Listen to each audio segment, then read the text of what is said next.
बिस्मिल्लाहिर्रहमानिर्रहीम। आपका biology part 2 chapter number 23 हम कर रहे हैं। आज हमने करना है in vivo gene therapy. In vivo gene therapy में जीन जो है वो इंसर्ट किए जाते हैं सेल्स के अंदर विद इन द बॉडी, यानी कि बॉडी के अंदर सेल के अंदर ही जीन इंसर्ट किए जाते हैं। इसमें सेल को पहले बॉडी से रिमूव नहीं किया जाता, जो कि हमने एक्स वीवो में देखा था। एक्स वीवो में हमने देखा था कि बॉडी के अंदर से सेल्स जो हैं वो पहले रिमूव किए जाते हैं, फिर उन सेल्स को रेट्रोवायरसिस के जरिए इन्फेक्ट किया जाता है, दोबारा से बॉडी के अंदर इंसर्ट किए जाते हैं। लेकिन इन वीवो जीन थेरेपी में जीन जो है वो डायरेक्टली बॉडी के अंदर सेल्स के अंदर जीन जो है वो इंसर्ट किए जाते हैं। इसको इन वीवो टेक्निक जो है इसको हम डिफरेंट डिजीज़ के ट्रीटमेंट के लिए यूज़ करते हैं, जिस तरह treatment of the cystic fibrosis. इस डिजीज़ में जो पेशेंट होते हैं उनमें एक जीन नहीं प्रेजेंट होता, जो कि जिसे हम बोलते हैं transmembrane carrier for the chloride ions, यानी कि वो जीन जो जिसमें ये कोड होता है transmembrane carrier chloride ion के लिए। और पेशेंट जो है उसमें रेस्पिरेटरी ट्रैक में इन्फेक्शन हो जाती है, यानी कि सांस की नाली में उसके इन्फेक्शन की वजह से उसकी डेथ हो जाती है। इस ट्रीटमेंट को हम इन वीवो मेथड के ज़रिए जो है वो ट्रीट करते हैं। इस ट्रीटमेंट में करते क्या हैं, लाइपोसोम्स जो कि माइक्रोस्कोपिक वेजिकल्स जो हैं वो प्रोड्यूस की जाती हैं, फॉर्म की जाती हैं, और ये लिपोप्रोटीन जो है वो एक सॉल्यूशन के अंदर डाली जाती है, और इस सॉल्यूशन के अंदर वो जीन जो कि इस डिजीज़ की भी को डिजीज़ के सॉल्यूशन के लिए जो है वो जीन जो है वो सॉल्यूशन के अंदर रखे जाते हैं, और ये सॉल्यूशन जो है वो स्प्रे किया जाता है पेशेंट के नथनों में, यानी कि जब वो नोस्ट्रिल्स के ज़रिए जो है वो जब सांस लेता है तो उसको स्प्रे किया जाता है इस सॉल्यूशन का। असल में उस सॉल्यूशन के अंदर ही जो है वो स्पेसिफिक जीन्स होते हैं, और ये जीन जो हैं ये असल में लाइपोसोम माइक्रोस्कोपिक वेजिकल्स जो होती हैं वो सॉल्यूशन के अंदर पुट की जाती हैं, और इन्हीं को जो है इन वेजिकल्स जो हैं इनको कोटेड किया जाता है इस डिजीज़ के ट्रीटमेंट के लिए। जीन्स को कोट किया जाता है, फिर इस सॉल्यूशन का जिसके अंदर लाइपोसोम्स होते हैं और जीन्स जो कि सिस्टिक फाइब्रोसिस के सॉल्यूशन के लिए होते हैं, ये जीन जो है सॉल्यूशन के अंदर होते हैं। ये सॉल्यूशन जो है वो उसके नाक में स्प्रे किया जाता है, और इस तरह जो है वो सांस के ज़रिए जो है उसकी बॉडी के अंदर जाते हैं। लेकिन इस मेथड में बहुत लिमिटेड अमाउंट में जो है इसका ट्रीटमेंट बहुत लिमिटेड होता है, क्योंकि कुछ ही जीन जो है वो सांस के ज़रिए अंदर लेके जा सकते हैं, इसलिए ये मेथड जो है वो उतना सक्सेसफुल नहीं है। उसके बाद आ जाता है treatment of cancer. Gene therapy जो है ये जीन थेरेपी का मेथड जो है वो कैंसर के पेशेंट के लिए भी यूज़ करते हैं। अब इससे क्या होता है, क्योंकि कैंसर के ट्रीटमेंट के लिए उसकी कीमोथेरेपी की जाती है, तो उस पेशेंट में कीमोथेरेपी को बर्दाश्त करने की उसकी जो है एबिलिटी बढ़ाई जाती है। इस ट्रीटमेंट में जीन्स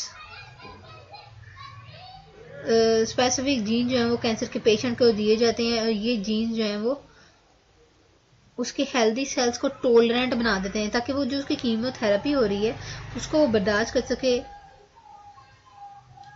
और क्योंकि कीमोथेरेपी वो थेरेपी जो है इसी थेरेपी की वजह से ही कैंसर के पेशेंट जब उनकी कीमोथेरेपी हो रही होती है तो उसी कीमोथेरेपी में इतनी हैवी मेडिसिन यूज़ होती है कि उस बंदे की डेथ हो जाती है। तो असल में इस ट्रीटमेंट के थ्रू उसके जीन्स को उसके सेल्स में जीन्स को हेल्दी बनाया जाता है, ताकि वो कीमोथेरेपी को टॉलरेट कर सके।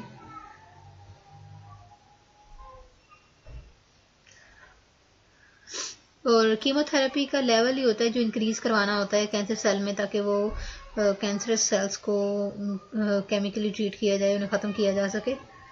और इसमें इस तरह जब बोन मैरो सेल्स होते हैं एक दफ़ा वो प्रोटेक्ट हो जाए ना इस मेथड के through, bone marrow stem cells उनकी जब हम एबिलिटी इंक्रीज़ करवा देते हैं तो फिर कीमोथेरेपी का लेवल इंक्रीज़ करवाते हैं, और इस तरह कैंसर को बॉडी से रिमूव करवा देते हैं।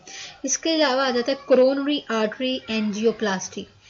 इसमें कोरोनरी, हम कोरोनरी का वर्ड जो है वो हार्ट के लिए यूज करते हैं। कोरोनरी आर्टरी एंजियोप्लास्टी में एक बैलून कैथेटर यूज करते हैं, जिसमें जो क्लोज आर्टरी होती है ना वो उसको खोला जाता है, यानी कि जो आर्टरी जिसके में ब्लड का कोई जो ब्लड का क्लोट होता है जिस वजह से ब्लड पास नहीं हो रहा, उसको खोलने के लिए हम एक बैलून कैथेटर यूज करते हैं। लेकिन इस ट्रीटमेंट में ये है कि जो आर्टरीज होती हैं उनमें दोबारा से यही टेंडेंसी होती है कि एक दफ़ा अगर वो खोल भी दें दोबारा से भी बंद हो सकती हैं। लेकिन अब रिसर्चर ने क्या किया, कुछ मेथड, कुछ प्रोसीजर जो है वो डेवलप किए गए हैं जिसमें बैलून कैथेटर को कोट किया जाता है विद द प्लाज्मिड। अब इस प्लाज्मिड के अंदर वो जीन होते हैं जो कि वास्कुलर एंडोथीलियल ग्रोथ फैक्टर, यानी कि उसके इंटरनल जो एंडोथीलियल लेयर होती है उसकी ग्रोथ करवाते हैं ताकि जो है वो दोबारा से वो बंद ना हो सके। इस तरह एक्सप्रेशन जो होता है जीन का वो प्रमोट करवाते हैं हम, ताकि प्रोलिफरेशन हो सके ब्लड वेसल्स की, और प्रोलिफरेट होकर ब्लड वेसल्स जो है वो फैलती हैं, उनका बाईपास जो है वो बाईपास किया जाता है ताकि जो ऑब्स्ट्रक्टेड एरिया है जो वो खुल सके। उसके बाद ये जो है जीन थेरेपी के जो मेथड पढ़ रहे हैं इसको हम हीमोफीलिया, डायबिटीज़, पार्किंसन डिजीज़ और एयर डिजीज़ के लिए भी यूज़ करते हैं। ये डिजीज़ जो है हम क्योर करते हैं इन विवो जीन थेरेपी के ज़रिए। हीमोफीलिया में एक पेशेंट में जो रेगुलर इसको डोजेज दी जाती हैं which contain a normal gene. अब ये नॉर्मल जीन इसमें होते हैं ताकि उसको क्लोटिंग फैक्टर उसमें हो सके, ताकि जो ऑर्गेनिज्म है उसमें ब्लड जो है वो क्लोट कर सके, और ये सेल्स जो होते हैं वो उसके अंदर जो है वो ऑर्गेनॉइड के अंदर जो है प्लेस किए जाते हैं, रखे जाते हैं। ऑर्गेनॉइड क्या है? ऑर्गेनॉइड उसका आर्टिफिशियल ऑर्गन होता है जो कि हम उसकी एब्डोमिनल कैविटी यानी कि पेट के अंदर एक आर्टिफिशियल ऑर्गन जो है वो ट्रांसप्लांट इम्प्लांट कर देते हैं उसकी बॉडी के अंदर, एक आर्टिफिशियल ऑर्गन उसकी एब्डोमिनल कैविटी यानी कि उसके पेट के अंदर जो स्पेस होती है उसमें एक जो है आर्टिफिशियल ऑर्गन जिसे हम बोलते हैं ऑर्गेनॉइड, वो प्लेस करते हैं। और ऑर्गेनॉइड में जो है वो क्लोटिंग फैक्टर जीन्स जो है वो इंट्रोड्यूस करते हैं।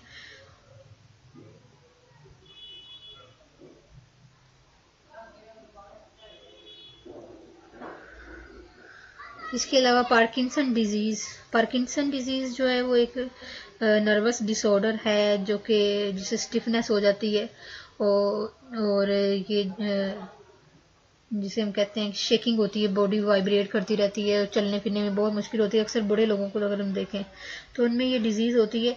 इस डिजीज़ के ट्रीटमेंट के लिए जो है डोपामाइन प्रोड्यूसिंग सेल्स वो ग्राफ्ट किए जाते हैं उसके ब्रेन के अंदर, और इस तरह जो है इस डिजीज से क्योर किया जाता है।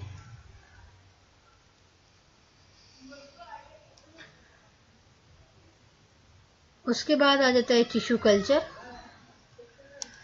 टिश्यू कल्चर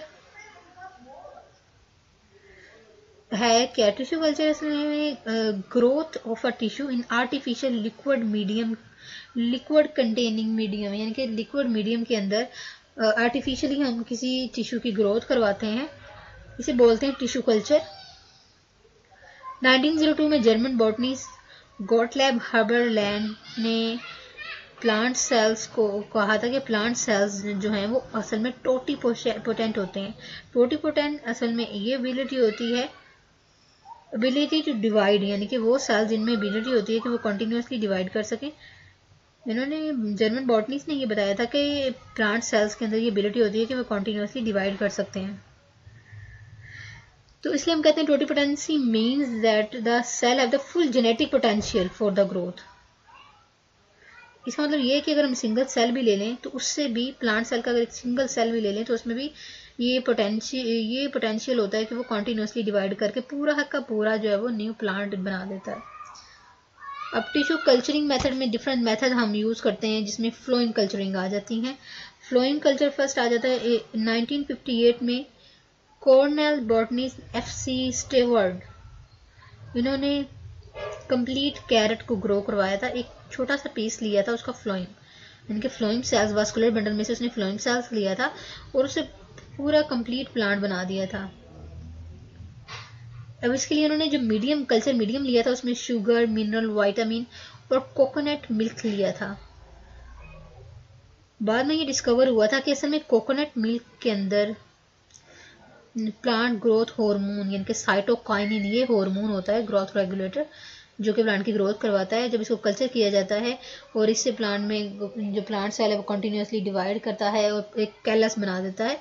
कैलस जो है वो अनडिफरेंशिएटेड ग्रुप ऑफ सेल्स होते हैं जो कि बाद में डिवाइड होते हैं, और बाद में जो पहले अनडिफरेंशिएटेड सेल्स होते हैं उसके बाद ये सेल डिफरेंशिएट होके रूट, शूट जो है वो प्लांट के बाकी पार्ट बना देते हैं।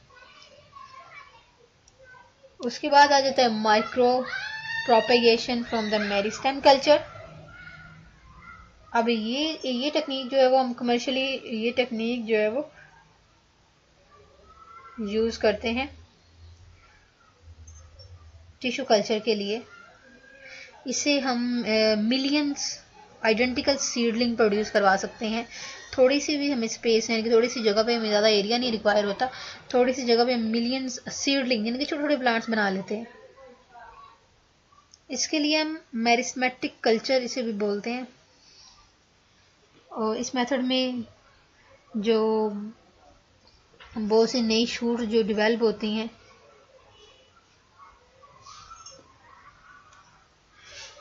अभी इसकी जो डेवलपमेंट होती है वो असल में ग्रोथ रेगुलेटर्स जो हैं, जो ऑक्सिन्स और साइटोकाइनिन, यानी कि इनको जिस मीडियम में ग्रो करवाया जाता है वो उस मीडियम में प्रोपोर्शन होती है, करेक्ट प्रोपोर्शन, यानी कि ऑक्सिन्स, हार्मोन और साइटोकाइनिन की प्रोपोर्शन लेनी होती है, जिससे सिंगल शूट की एक टिप लेते हैं लिक्विड मीडियम में और पूरी की पूरी शूट की डेवलपमेंट करवा लेते हैं। मेरिस्टेम कल्चर के दो जो है वो फवाइद हैं। एक तो ये आ जाता है कि शूट जो जेनेटिकली आइडेंटिकल होती है, और मेरिस्टेम जो है इसमें ये जो वायरस फ्री होती है, यानी कि इसमें वायरस